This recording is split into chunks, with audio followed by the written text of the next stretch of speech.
sedikit banyak itu pengaruh Islam mulai dari kesultanan yang ada di Johor. Perkembangan Islam yang lebih nyata, lebih nampak, lebih mapan di situ ada di Kuala Tungkal itu adalah berkat kehadiran orang-orang Banjar. Syekh Ki Haji Ali Abdul Wahab, dia dikenal sebagai seorang guru yang dekat dengan masyarakat. Siapapun yang pernah menjadi muridnya selalu mendapatkan wejangan-wejangan atau nasihat-nasihat tentang kehidupan.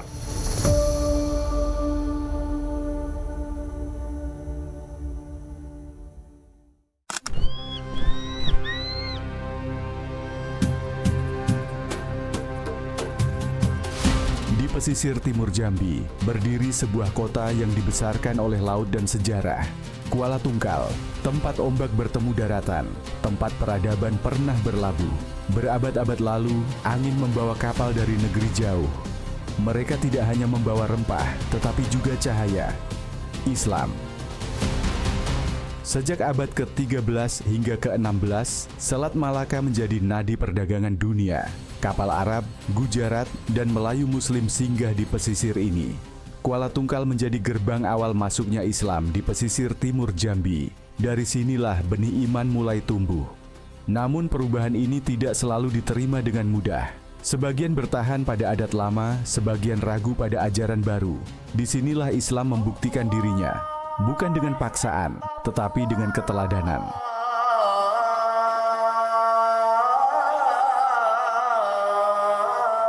Nama saya Ali Muzakir, saya dosen sejarah di Universitas Islam Negeri Sultan Toha Saifuddin Jambi. Berbicara tentang sejarah Islam di Jambi, khususnya di Tungkal, itu sangat menarik sekali ya, karena daerah Jambi, khususnya Tungkal, itu berada di pantai timur Sumatera ya. Jadi persisnya di depan Selat Malaka bisa dikatakan. Jadi di pantai timur Sumatera. Dari sejak dulu Selat Malaka itu adalah dari sejak dulu sampai sekarang Selat Malaka itu adalah pusat jalur transportasi perdagangan internasional. Ya. Jadi wajar saja kalau misalnya dikatakan bahwa persis pantai timur Sumatera yang berada di Tungkal itu termasuk daerah-daerah awal yang dimasuki oleh pembawa dan penyiar Islam. Pembawanya tentu adalah para pedagang-pedagang Muslim dari Arab, ya, dan para penyiar khusus yang mendatang ingin menyiarkan Islam keluar dari daerah Jazirah Arab.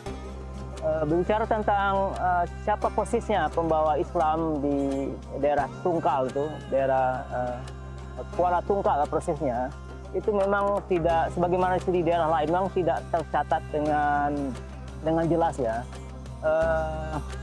Berdasarkan kalau bisa berdasarkan konteks yang lebih luas ya, pada masa Kesultanan itu Jambi dulu itu pernah konflik dengan Kesultanan Johor, memperebutkan wilayah Tungkal sebagai salah satu pusat perdagangan.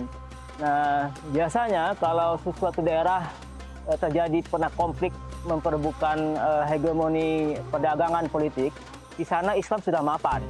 Itu terjadi sekitar abad ke-17. Jadi Muslim, saya menduga itu Muslim sudah mapan ya. Sebelumnya sudah ada, tapi Muslimnya sudah mapan di Kuala Tungkal itu pada abad ke-17 bersamaan dengan berdirinya perkembangannya Kesultanan Jambi. Kuala Tungkal itu kalau berdasarkan beberapa referensi naskah Kesultanan Jambi yang baca itu diklaim oleh Kesultanan Jambi sebagai salah satu wilayahnya itu. Dan Islam terus berkembang di sana. Memang prosesnya abad ke-17, 18 itu memang tidak begitu detail, tapi menurut saya bukti-bukti sejarah yang kuat menunjukkan perkembangan Islam yang lebih nyata, lebih nampak, lebih mapan di situ ada di Kuala Tungkal itu adalah berkat kehadiran migran orang-orang Banjar yang mereka ini mengungsi dari Kalimantan, mencari daerah di Kalimantan mereka tertekan oleh Belanda, dan orang-orang Banjar itu kemudian keluar dari Pulau Kalimantan salah satu daerah yang di dekat tuju mereka cari daerah aman adalah di pantai timur Sumatera, dan itu salah satunya adalah berada di Kuala Tungkal itu. Nah, Kuala Tungkal itu berada di muara, di mulut yang disebut dengan Sungai Tungkal, yang sekarang dikenal juga dengan sebutan Sungai Pengabuan. Dan Sungai Pengabuan itu muaranya langsung ke laut menghadap ke Cina Selatan. Jadi wajar saja misalnya Tungkal itu mudah dikenal oleh pedagang-pedagang luar, pedagang asing yang melewati jalur Selat Malaka. Sungai Tungkal inilah atau Sungai Pengabuan inilah yang menjadi pusat penting transportasi penting orang-orang di Kuala Tungkal dalam penyebaran Islamnya. Dari muaranya di Kuala Tungkal itu sampai ke pedalaman yang daerah hulunya itu ke perbatasan, ke pedalaman dekat dengan Provinsi Riau sekarang. Nah, Sungai Pengabuan dan Sungai Tungkal ini adalah sungai terpanjang kedua di Jambi setelah Batanghari. Jadi Sungai Pengabuan atau Sungai Tungkal ini panjangnya sekitar 107 km, sementara Sungai Batanghari adalah sungai terpanjang di Sumatera yang panjangnya sekitar sekira 900 km ya, dari hulu sampai ke hilir. Apa yang kita dengar hari ini bukan hanya cerita masa lalu, tetapi jejak yang masih hidup di ingatan masyarakat Kuala Tungkal. Dari pelabuhan kecil ini lahir peradaban baru, bukan peradaban kekuasaan, melainkan peradaban kepercayaan.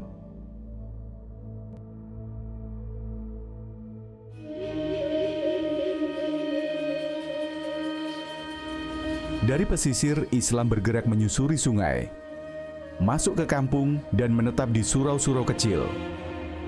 Dari generasi ke generasi lahirlah tokoh-tokoh dakwah lokal. Salah satunya Syekh Muhammad Ali yang kelak menjadi cahaya bagi wilayah ini.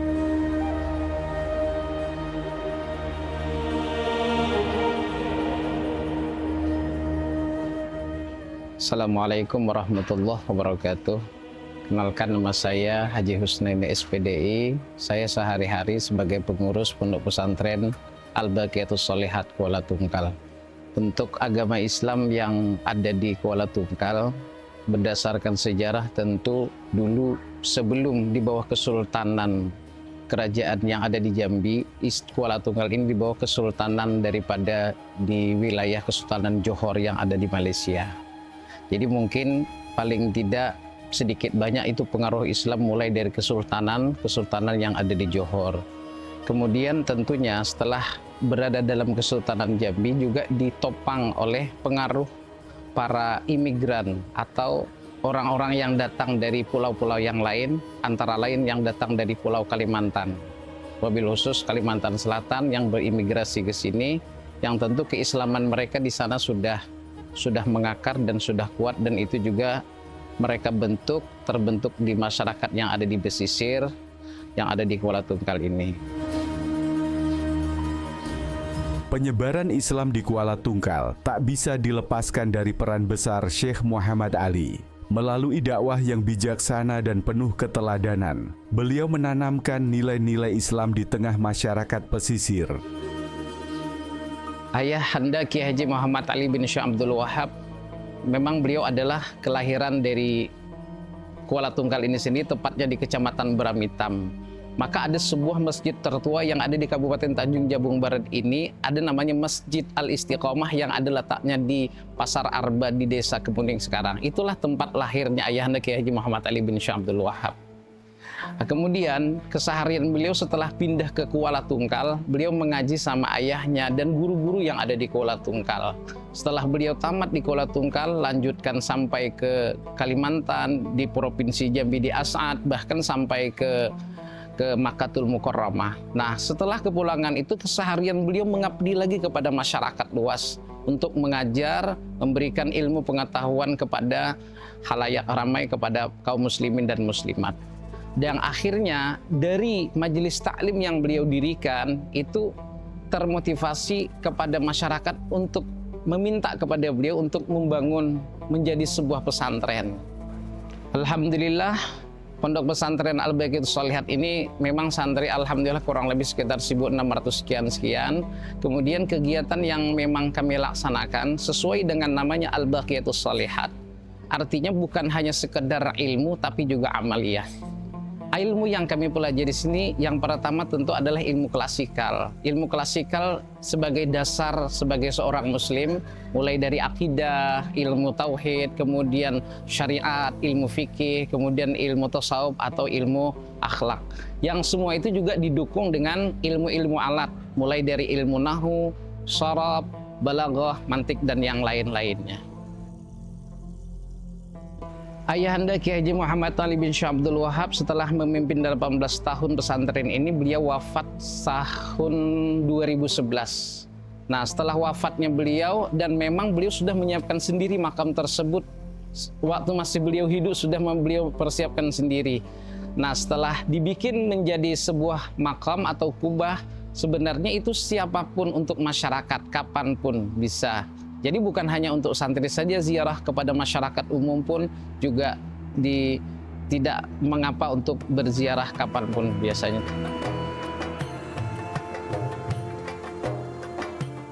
Berkaitan dengan perkembangan masuknya Islam di Jambi, khususnya Kuala Tungkal, memang ada kesulitan kita melacak data sejarah kapan masuknya Islam ke sana. Tetapi dari berbagai informasi kita temukan bahwa Islam berkembang itu setelah ada interaksi dari beberapa perantau, khususnya dari Kalimantan. Mereka ini adalah pada waktu itu karena di Pulau Kalimantan, khususnya Kalimantan Selatan, dari Kalimantan Selatan ya ada kerusuhan dalam arti masa kolonialisasi ya, atau masa penjajahan.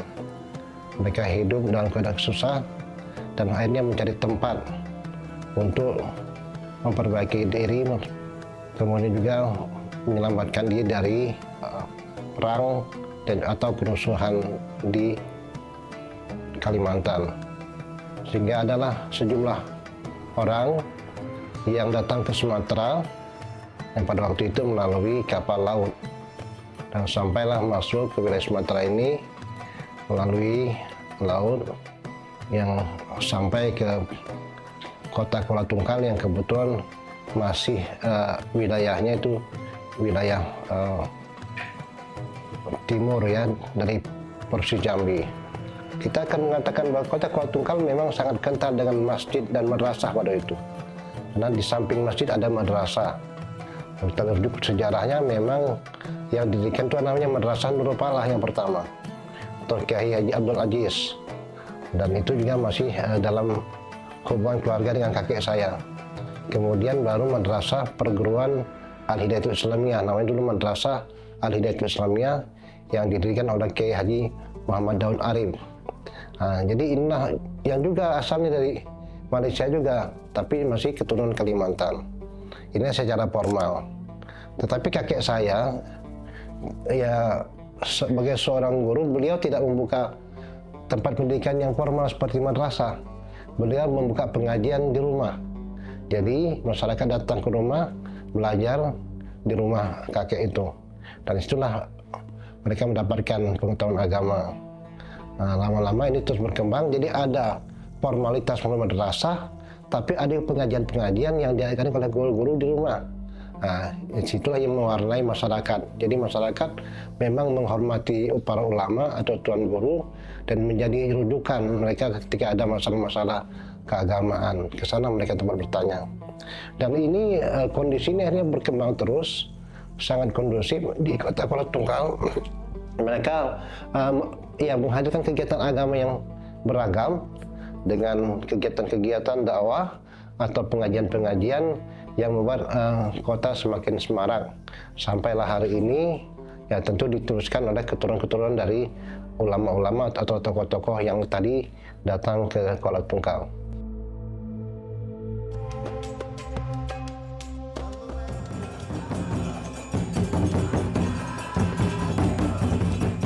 Di setiap kampung, Islam tidak hanya mengajarkan cara beribadah, tetapi juga cara hidup. Penyebaran ini bukan tentang wilayah, tetapi tentang hati, tentang bagaimana iman dirawat dan diwariskan. Tentunya dalam agama Islam itu sendiri kita tahu ada kewajiban-kewajiban yang harus mereka laksanakan. Selain sholat, tentu adalah ibadah puasa di bulan suci Ramadan. Nah, orang-orang dari Kalimantan Selatan ini punya satu kebiasaan yang unik. Setiap mereka akan melaksanakan makan sahur, mereka itu untuk saling bahu-membahu, bantu-membantu untuk memudahkan, membangunkan tetangga, teman, kerabat untuk bisa memakan sahur sebelum habis waktu makan sahur itu. Dan itu sangat penting karena kalau tidak diadakan arakan sahur atau membangunkan secara serentak kepada orang lain, khawatir mereka kesiangan. Nah, itulah motivasi awal kenapa akhirnya ada sebuah kebudayaan yang namanya arakan sahur itu yang ada di Kuala Tungkal.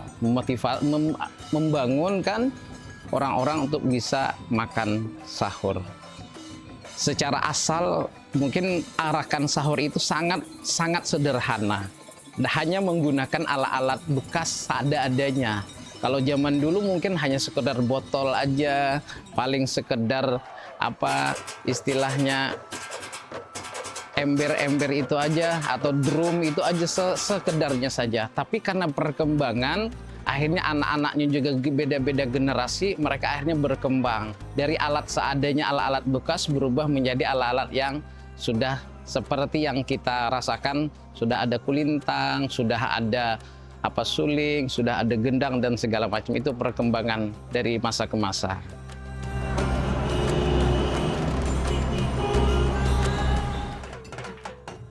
Ya, kalau kita melihat di semua kabupaten kota yang ada di Provinsi Jambi, ada 11 kabupaten kota.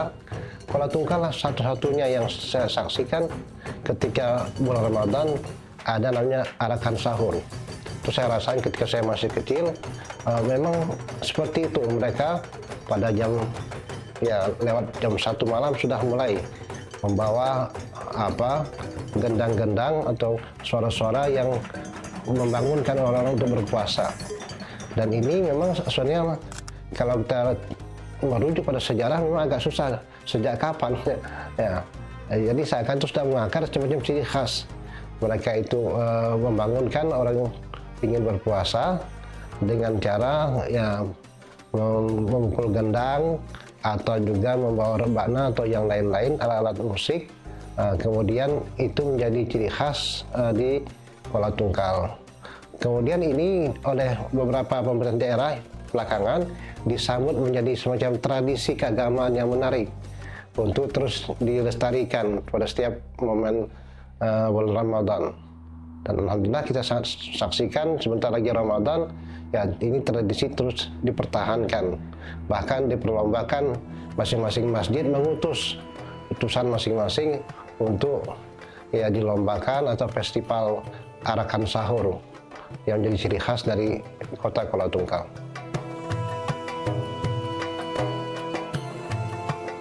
Sejarah tidak hanya hidup dalam cerita, ia berdiam dalam batu, kayu, dan tanah yang kita pijak.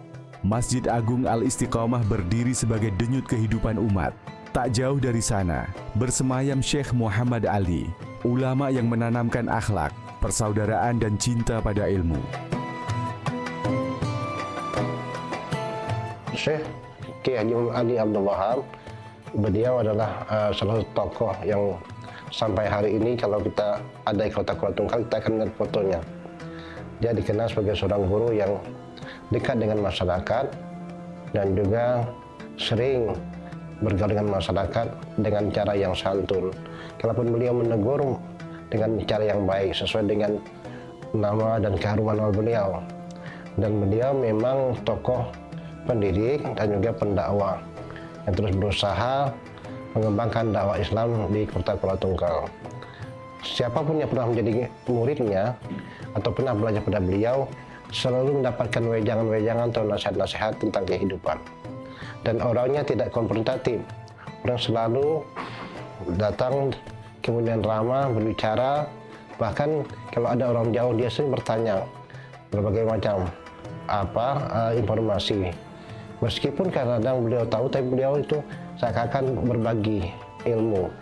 Dan beberapa muridnya misalnya yang keluar dari kota Kuala Tungkal setelah pulang nanti ketemu, mereka bisa berdiskusi ataupun ya berbagi cerita. Nah, jadi akhirnya mungkin inilah nama ayah itu melekat kan dekatnya dengan orang-orang yang ada di sekitarnya termasuk muridnya. Jadi seakan antara anak dan dengan ayah atau dengan bapak ya, seperti itu hubungannya. Kemudian menurut beliau bahwa dakwah ini tidak begitu efektif. Kenapa? Ketika disampaikan dakwah, selesai dakwah maka hilang, tidak ada yang dibawa pulang oleh jamaah ini. Hanya mendengar isi dakwah ketika disampaikan, setelah momentumnya selesai, seakan tidak ada berbekas. Yang tadinya kembali kepada perbuatan sebelumnya, ini tidak ada perubahan. Maka beliau lama berpikir, akhirnya menemukan bahwa cara saya merubah masyarakat ini bukan dengan perilaku tindakan, tapi menggugah hatinya. Maka beliau berguru dengan Syekh Nawawi dari Purworejo, Jawa Tengah, mengambil tarikat Qadiriyah Naqsabandiyah. Nah, inilah cara beliau berdakwah melalui tarikah. Nah, ini yang bisa mengetuk hati jamaah, artinya mengetuk hatinya sehingga mereka mau dekat dengan agama, mau mengamalkan dan agama. Itu yang saya sampaikan. Kemudian yang menarik lagi pesan beliau adalah memang tarikat ini kan kadang-kadang di Jambi tidak menjadi yang populer, dianggap asing. Kalau di Jawa mungkin sudah banyak. Pada waktu itu ada sebagian ya, bagian tokoh yang kurang menyenangi cara-cara ini.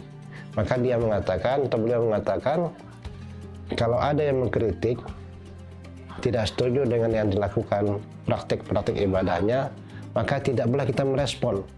Jangan kita balik membela, tapi cukup tingkatkan ketakwaan saja. Perbaiki akhlak kita, kemudian tingkatkan ketakwaan. Jadi inilah yang saya anggap sebagai nilai yang tidak konfrontatif, tapi mengevaluasi diri. Mungkin saat ini saya tidak perlu mengatakan bahwa ini yang saya lakukan ini harus seperti ini, biar mereka akan memahami sendiri bahwa yang kita lakukan benar, bukan jalan yang salah atau keliru. Sejarah bukanlah sesuatu yang tertinggal di masa lalu. Ia hidup dalam langkah kita hari ini. Menjaga sejarah berarti menjaga jati diri kita. Dari laut ke iman, kisah ini akan terus hidup di hati kita semua. Peninggalan bukanlah benda mati. Ia adalah napas sejarah yang terus berdenyut. Tugas kita bukan hanya mengenang, tetapi menjaga dan meneruskan nilai yang diwariskan.